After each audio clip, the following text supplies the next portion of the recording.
Fiz uma postagem na minha conta no Instagram nessa sexta-feira sobre o Botafogo. Conversei com pessoas do clube e nesse papo tentamos fazer uma avaliação sobre o que o Botafogo conseguiu nesse ano de 2018.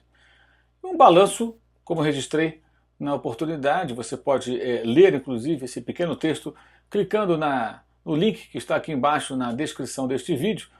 A avaliação foi de que o ano foi positivo.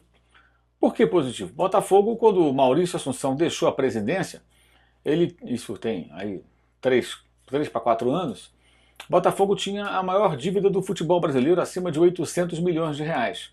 Um valor altíssimo, absurdo até, se levarmos em consideração, o que é obrigatório nesta análise, a capacidade de arrecadação do clube, que obviamente é muito inferior à dos times que detêm as maiores torcidas do Brasil. Caso de Flamengo, Corinthians, São Paulo, Palmeiras, Vasco, por exemplo. Bem, o Botafogo vem tentando já há algum tempo, desde a presidência do Carlos Eduardo Pereira e agora com o presidente Monfarred, uma recuperação, uma reestruturação, colocando as contas em dia, utilizando o Profut, né, que é o programa de renegociação das dívidas dos clubes com o governo federal, que foi até capitaneado por Eduardo Bandeira de Mello, ainda presidente do Flamengo, que foi muito bem, inclusive, nesse episódio, foi sua melhor participação durante todos esses 6 anos à frente do Flamengo. E o Botafogo vem, então, pagando essas dívidas por meio do Profut e acertando sua situação. Mas a dívida ainda é muito grande, o Botafogo não pode fazer grandes investimentos, a torcida do Botafogo, obviamente, não gera a receita que a do Corinthians, a do Flamengo consegue gerar, então é uma caminhada mais lenta, é passo a passo, é com calma. E, paralelamente, você não pode abandonar o time de futebol, você não pode largar o time de futebol. Então é necessário que, ao mesmo tempo em que o Botafogo se reorganiza, como acontece com outras importantes camisas do futebol brasileiro, que monte a melhor equipe possível para praticar o futebol que leve o Botafogo a, pelo menos, digamos assim, um desempenho aceitável, razoável. E isso vem acontecendo, aconteceu esse ano. Claro que não foi uma temporada maravilhosa, fantástica, impecável. E nesse texto no Instagram, eu não escrevi isso. Disse que foi positiva, porque entre altos e baixos, os principais objetivos foram alcançados. O Botafogo foi eliminado precocemente pela Aparecidense na fase inicial da Copa do Brasil, que foi um papelão. Em contrapartida, conseguiu eliminar o Flamengo na semifinal do Campeonato Carioca, o Flamengo com um elenco muito mais caro, e o Botafogo na oportunidade com um time recém-formado, porque perdeu vários jogadores no final de 2017 e havia contratado novos atletas para começar esse ano que está se encerrando. E ainda assim conseguiu bater o Flamengo por 1-0, o Flamengo jogava pelo empate, o Botafogo se classificou e foi à final. Na decisão do estadual, derrotado pelo Vasco no primeiro jogo, conseguiu o gol que salvou de uma derrota em decisão, mais uma para o Vasco, havia acontecido isso 2 vezes em tempos recentes, quando o Carlos empurrou a bola para as redes no instante final daquela partida. E nos pênaltis o Botafogo ganhou o Campeonato Carioca, ou seja, o título estadual, que era o título mais acessível, factível, alcançável pelo Botafogo versão 2018, com esses problemas todos que já enumeramos, foi conquistado. E de forma sensacional, porque eliminar o Flamengo, que é para o botafoguense o rival número 1, da maneira como foi feito, foi alcançada essa eliminação na fase semifinal do Campeonato do Rio de Janeiro, e bater o Vasco na decisão por pênalti, depois de um gol no último lance, marcado por um herói improvável, o zagueiro argentino Carlos, convenhamos, foi um roteiro fantástico para o botafoguense dentro desse cenário, dessas circunstâncias do momento. Mas repito, é lógico que a eliminação na Copa do Brasil foi uma vergonha. Já na Copa Sul-Americana o time não foi mal, fez uma boa campanha, chegou até próximo da fase de quarta de final, mas caiu diante do Bahia na disputa de pênaltis. E no Campeonato Brasileiro, quando corria um risco bem razoável de ter que lutar até a última rodada contra o rebaixamento, engatou uma sequência de resultados positivos, vencendo inclusive o Corinthians e o Flamengo. E com isso alcançou a pontuação que o colocou fora de qualquer risco matemático de queda para a segunda divisão, com algumas rodadas de folga. Chegou até a sonhar remotamente com a Libertadores e vai à próxima Copa Sul-Americana. Botafogo tem tudo para terminar o campeonato até na parte de cima da tabela, quem sabe, em 9º ou em 10º lugar, o que não seria nada mal dentro desse cenário todo, dentro dessas circunstâncias.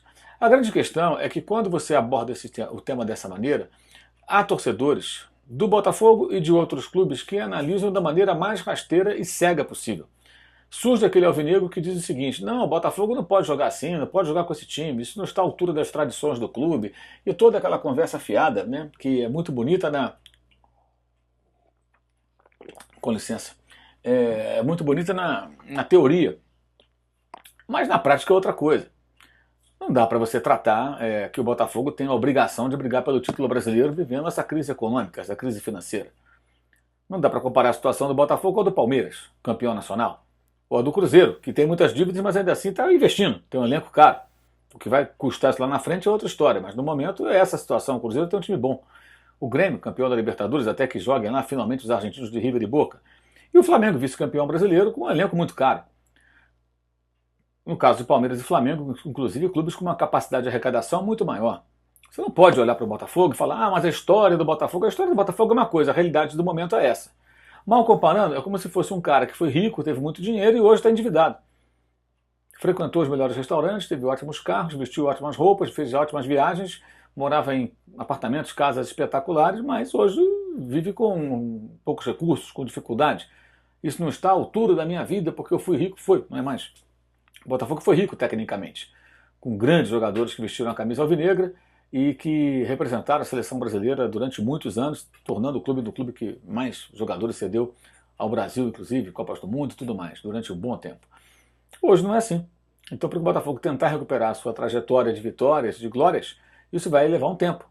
Isso é tão óbvio, gente. Como é que alguém não consegue entender isso? Aí surgem também torcedores de outras equipes, especialmente do Flamengo, comentando nesse post. Não, mas então o Flamengo, você criticou, Mauro, porque foi vice-campeão brasileiro e elogia o Botafogo. Pô, pelo amor de Deus, né?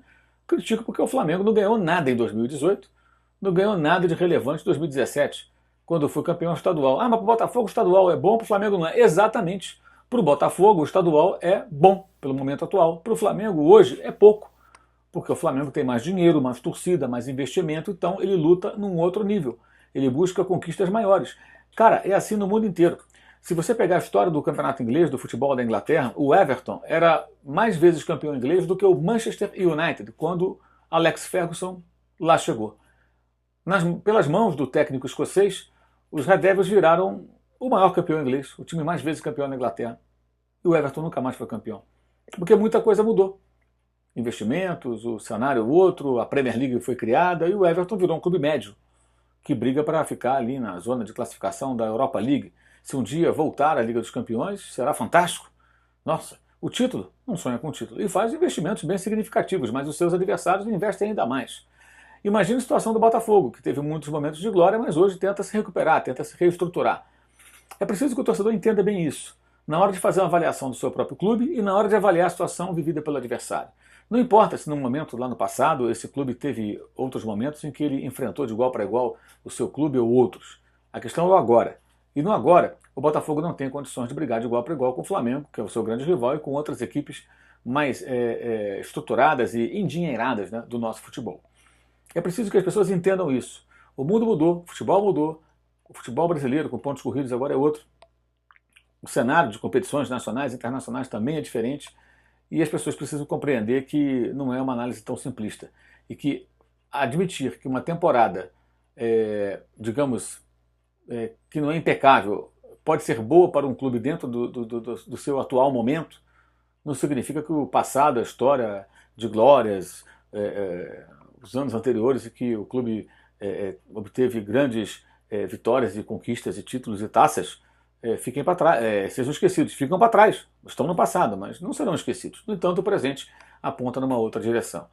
Essa falta de maturidade do torcedor muitas vezes implica em, digamos assim, um aval para dirigentes cometerem loucuras, contratando jogadores a qualquer custo e endividando mais ainda os clubes e aumentando esse buraco financeiro, e também impede que alguns torcedores, como no caso específico do Flamengo, impede que eles percebam que na situação do seu clube era necessário mais, era preciso mais. O objetivo, as metas tinham que ser maiores. E bem ou mal, com pouco dinheiro, o Flamengo com muito dinheiro, o Botafogo levantou um troféu.